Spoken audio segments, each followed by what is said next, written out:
회사 재산에 대해서 가압류나 경매가 들어오는 상황이 되기 전에 사실은 미리 상담을 받고 조기에 회생 신청을 한다든지 해서 그런 상황이 벌어지는 걸 막는 것이 우선 중요한데요. 아무래도 회사에 대해서 어떻게든 살려보고자 어떻게든 있는 돈을 가지고 변제를 하고자 하는 과정에서 어느 순간 연체가 발생하고 그 과정에서 가압류나 가처분, 경매가 본인도 모르게 이제 들어온 경우들이 있습니다. 그렇게 이제 공장 경매라든지 자주 상담을 오는 사례 중에 하나는 회사의 통장에 여러 개 통장을 쓰고 있는데 그 어떤 채권자가 통장을 전부 가압류를 해놨더라. 회사가 그 매출로 인해서 돈이 들어와서 써야 되는데 쓸 수 없는 상황이 생기더라. 그래서 이제 고민을 토로하는 경우가 많습니다. 그게 어찌 보면은 가장 긴급한 자금을 그걸로 급여도 줘야 되고 꼭 필요한 거래처 대금도 줘야 되는데 통장을 묶어버린다. 그러면 사실은 회사가 살 수 없는 어떤 원인이 될 수 있고요. 또 하나는 채권자들은 때로는 채무자 회사에 거래하는 그 주된 거래처가 어딘지를 확인해서 거기다 이제 조금이라도 연체가 생기면 계속 가압류를 걸고 이런 경우들이 생깁니다.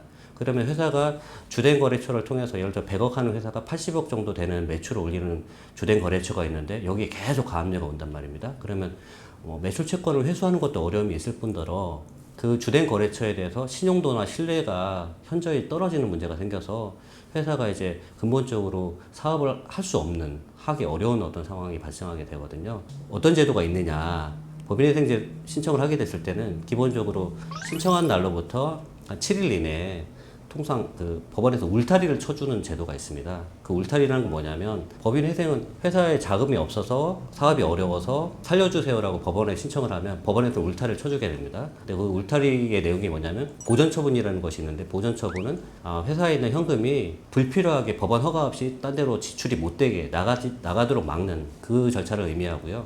포괄적 금지명령이라는 것이 있는데요. 포괄적 금지명령은 채권자들이 그 채무자 회사에 대해서 가압류, 가처분, 경매 이런 것들을 하는 것을 막아주는 제도입니다. 그래서 포괄적 금지명령이 났다 그러면 기존의 가압류, 가처분, 경매가 있던 것이 스탑이 됩니다. 중지가 되고요. 앞으로 그 명령 이후에 들어오는 가압류, 가처분, 경매는 무효가 돼서 사실상 이런 채권자들의 공격으로부터 이제 막아주는 그런 제도가 있는데요. 포괄적 금지명령이라는 제도 때문에 가압류, 가처분, 경매 이런 것들이 일단은 중지가 되는 효과는 생깁니다. 회생 신청했다고 해서 포괄금지명령 났다고 해서 중지가 아니고 가압류, 가처분, 경매를 없애는 어떤 그 명령을 바라기에는 법원에서도 부담이 있죠. 꼭 필요한 경우에 한해서 이거를 푸는 제도가 있습니다. 그래서 그걸 가압류 취소 명령 신청이라고 하는데요. 그래서 아까 말씀드렸던 어떤 회사가 거래하는 통장 5군데가 있는데 5군데를 전부 가압류를 걸어놨어요. 그런 경우에는 회생제도의 취지가 이 회사가 원활히 자금 공급이 돼서 그걸로 인해서 채무를 변제하고 사업을 앞으로 꾸려나가라 이런 취지이기 때문에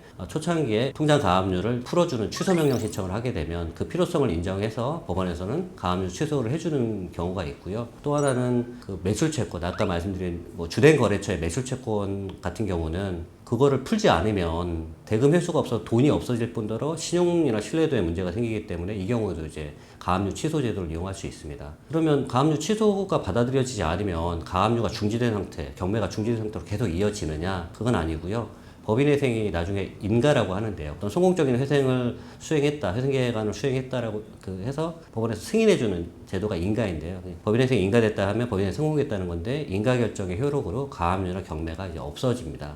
그래서 법인회생이 성공을 하게 되면 인가 결정을 받게 되면 가압류나 경매가 없어져서 회사는 깨끗한 상태에서 회생계획, 우리가 이렇게 변제를 하겠다, 이렇게 사업 수행을 하겠다라고 법원이나 채권자에게 제시한 대로 사업을 수행할 수 있는 그런 제도가 있고요. 그럼 법인회생이 실패를 하게 되면 어떻게 되느냐? 실패를 하게 되면 가압류나 경매가 중지되었던 것이 다시 중지되지 않았던 상태로 효력이 살아납니다. 그러니까 채권자들은 똑같이 조치를 취할 수 있게 되죠. 아까 공장 경매를 말씀하셨는데 공장 경매 같은 경우는 보통은 취소를 하지 않아요. 왜 그러냐면 공장은 중지가 되더라도 공장을 운영하거나 가동하는 데는 문제가 없기 때문에 공장은 취소하진 않는데 중지된 공장 경매를 법인회생이 실패하게 됐을 때 경매가 부활하게 되면 결론적으로는 그때는 공장을 이제 잃게 되는 문제가 생기는데요. 전문가의 자문을 통해서 확인할 수 있는 것들은 법인회생 성공하기까지 어떤 과정을 도움을 받을 수 있는데 실패했을 때 그러면 어떤 식으로 대응을 하고 다시 재개할 수 있느냐 이런 부분도 도움을 받을 수 있는데 공장 경매에서 낙찰자와 이제 협의해서 그걸 임차해서 쓰는 경우도 있고요.